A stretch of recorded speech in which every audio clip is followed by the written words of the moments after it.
Assalamu alaikum warahmatullahi ta'ala wabarakatuh. Kamar yadda muka ambata muku a description ɗin wannan bidiyo, yadda muka ce za mu koya yadda mutum zai sa ma WhatsApp ɗinsa security. To idan dai aka bi mu a sannan insha Allah a cikin wannan bidiyo a ƙarshe za ku ga yadda za mu koya yadda ake sa wannan security a cikin WhatsApp. Kamar dai kullum idan mutum bai yi subscribing ɗin wannan channel ɗin ba, muna da buƙatar mutum ya danna alamar subscribe, ya danna alamar ƙararrawa domin a dinga sanar da shi bidiyo da zarar mun ɗora. Mun gode.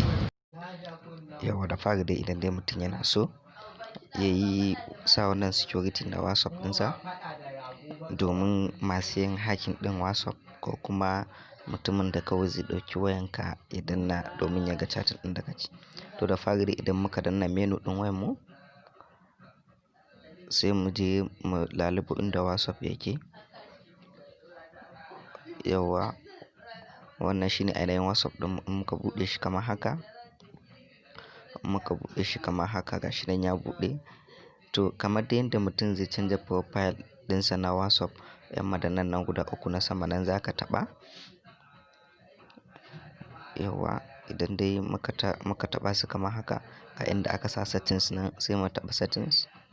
To a nan wajen ga wani zaɓi nan na farko da na biyu nan inda aka rubuta account, shi za mu taɓa kamar haka. Muka taɓa shi gashi nan ya buɗe. Ga wani guri nan da aka rubuta two step verification, ma'ana wasu makullaye da za ka sa kaloli guda biyu kenan, wanda za kana dinga rufe WhatsApp ɗinka. Babu damar wani ya ɗauki WhatsApp ɗinka ya je ya buɗe shi a wata waya, ko kuma ma idan dai ka yi canjin waya to dole akwai wasu code da za ka sa sannan WhatsApp ɗin ya buɗe maka. Babu wanda zai dinga ganin chatting ɗinka. Yau in muka buɗe shi kamar haka, gashi nan suna tambayar mu wai za mu sa wannan security ne. To sai mu zo mu danna nan gurin ƙasan nan inda aka rubuta enable. Gashi nan mun sa enable. To gashi nan sun ce mu sa nambobi guda 6. Bari mu creating ɗin nambobin. Yawa gashi nan sai suka ce mu ƙara sa irin su dai again. Bari mu ƙara sakawa mu gani.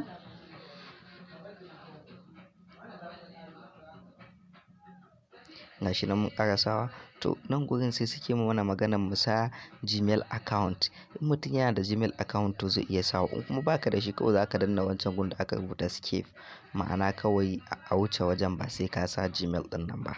Amma yana da kyau dai mutum ya sa Gmail. Bari mu ma mu sa ainihin Gmail ɗin mu a kai, domin idan dai mutum ya manta password ɗin ta cikin Gmail ɗin dai za a tura masa ya gani. Bari mu sa Gmail. Gashi nan muna sa Gmail ɗin mu.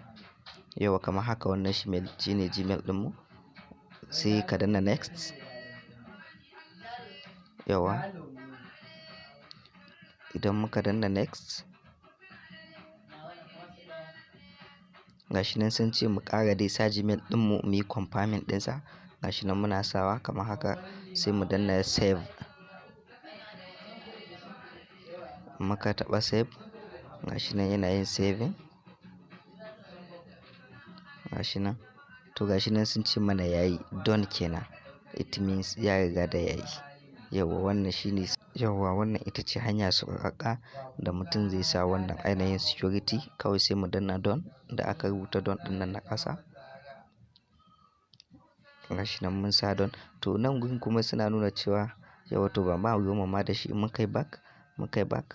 Yawa gashi nan mun shiga WhatsApp ɗin mu, sai suke nuna mana cewa sai mun sa wannan ainihin password ɗin zai buɗe. Sai mu danna. Gashi nan mun danna shiga WhatsApp ɗin mu nan ya buɗe.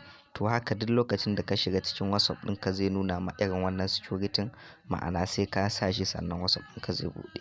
Mun gode sosai.